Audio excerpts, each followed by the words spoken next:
അങ്ങനെ mini Switzerland എന്നറിയപ്പെടുന്ന തട്ടേക്കാടുള്ള ഒരു സ്വിറ്റ്സർലാൻഡ് പോലത്തെ സ്ഥലത്ത് ഞങ്ങൾ ചെന്നു.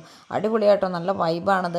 പക്ഷേ അപ്പോഴത്തേക്കും എന്തെങ്കിലും മഴ പെയ്തതോടെ എല്ലാവരും കൂടെ ഓടിപ്പാഞ്ഞ് ഒരു മരത്തിൻ്റെ കുടക്കീഴിലായി നിൽപ്പ്. കുടയും ചൂടി ഒരു മരത്തിൻ്റെ അടിയിലാണ് ഇപ്പോൾ എല്ലാവരുടെ നിൽപ്പ്. കുറേ ചേച്ചിമാർ ഇതേ കണ്ടോ, അവിടെ നിന്ന് മഴ നനയുന്നുണ്ട്. പക്ഷെ ചളവും കുളമായി ഗൈസ്. കുറച്ച് പിള്ളേരും മഴയും വിഷയമില്ല, വെയിലും വിഷയമില്ല എന്ന് പറഞ്ഞാൽ അവന്മാർ കുട പോലെ ചൂടാണ് അവിടെ കിടന്ന് നടക്കുന്നു. അതാണ് മക്കളെ വൈബ്.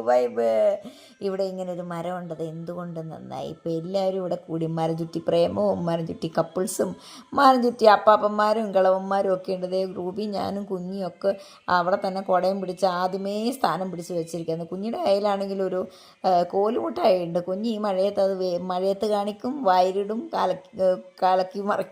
അതാണ് അവസ്ഥ. എല്ലാവരും നനഞ്ഞ് കുളിച്ച് നിപ്പാണ് ഗൈസ് മൊത്തം. എന്താ അവസ്ഥ എന്നൊന്ന് ആലോചിച്ച് നോക്കി. പക്ഷെ ഒരു രസമാട്ടോ ഈ മഴയത്തൊക്കെ ഇങ്ങനെ നിൽക്കുക എന്ന് പറയുന്നത്.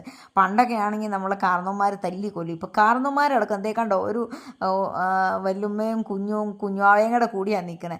ഇപ്പോഴത്തെ ഒരു വൈബും ട്രെൻഡും എങ്ങനെയാണെന്ന് വെച്ച് കഴിഞ്ഞാൽ പ്രായമായവർ പോലും ഇതൊക്കെ അങ്ങോട്ട് ആസ്വദിക്കുക ശരിക്കും പറഞ്ഞു കഴിഞ്ഞാൽ. എന്തായാലും 90s കിഡ്സിൻ്റെ ആ ഒരു വൈബ് വേറെയാണ്, 20s കിഡ്സിൻ്റെ വേറെയാണ്, ഇപ്പോൾ 25 കിഡ്സിൻ്റെയും വേറെയാണ്, 25 ജെൻസിൻ്റെയും വേറെയാണ്.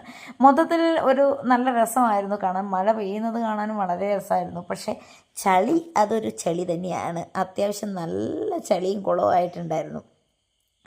കണ്ടോ, മൊത്തം വെള്ളം കെട്ടിക്കിടക്കുകയാണ്. പക്ഷെ അല്ലെങ്കിൽ ഇത് നല്ല ഗ്രീനിഷായിട്ട് നല്ല ഭംഗിയുണ്ടാവും ഇവിടെ കാണാനും ഇതൊക്കെ ആയിട്ട്. ഞങ്ങളിവിടെ വരുമ്പോൾ ആൾക്കാർ ബർത്ത്ഡേ പാർട്ടിയും അതുപോലെ കുഞ്ഞാവെ എടുത്തിട്ട് ബർത്ത്ഡേ സെലിബ്രേഷനും അങ്ങനെയൊക്കെ പല കാര്യങ്ങളും ഇവിടെ നടക്കുന്നുണ്ടായിരുന്നു. ഫോട്ടോഷൂട്ടും പിന്നെ കോളേജ് പിള്ളേരിൻ്റെ. ഇപ്പോഴും മഴയൊന്നും മാറിയപ്പോഴത്തേക്കും ജനം പോകാനുള്ള പുറപ്പാടിലാണ്. കോട്ടൊക്കെ ഇട്ടിട്ടാണ് ആൾക്കാർ വരുന്നത്, നമ്മുടെ ആ 100 രൂപയുടെ കോട്ട്. എന്തായാലും ഞങ്ങളും പോവാണ് ഗൈസ്. അപ്പോൾ ടാറ്റാ ബൈ.